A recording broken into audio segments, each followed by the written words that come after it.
Daniel Lévy est décédé ce samedi 6 août. Sa voix si unique ne résonnera plus, alors que le grand artiste se battait depuis de longues années contre un cancer du côlon. Le chanteur de 60 ans s'en est allé. Ce mercredi 10 août, CST le magazine Ici Paris qui fait quelques révélations sur ses derniers instants. On apprend que son état de santé s'était brutalement aggravé en avril, qu'il avait même dû être opéré.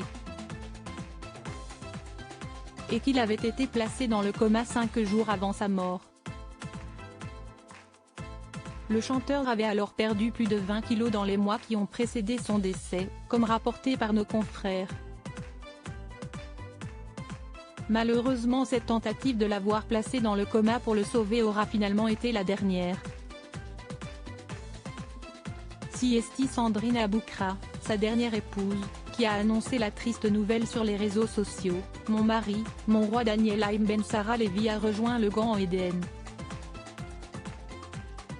La veillée a lieu à la synagogue de la Rose ce soir et l'enterrement aura lieu à Marseille, au cimetière juif Saint-Pierre, 166, chemin de l'Armée d'Afrique 13010 Marseille, demain dimanche 7 août à 14h30, a-t-elle partagé le jour du drame, via Instagram.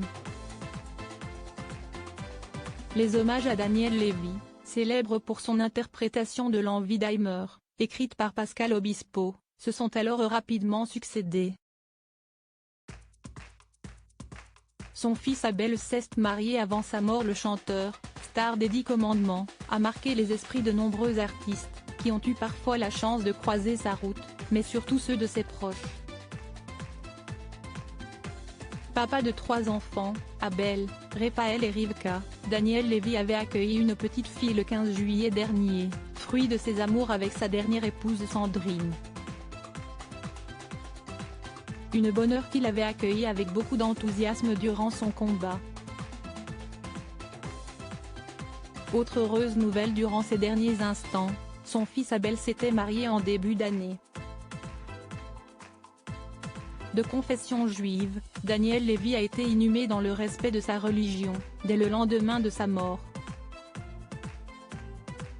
Il importe, sauf exception, selon la loi juive, de faire en sorte que l'inhumation puisse se dérouler le plus tôt possible, a notifié le grand rabbin de Paris dans un texte consacré au rituel juif du deuil, comme rapporté par nos confrères du Midi Libre.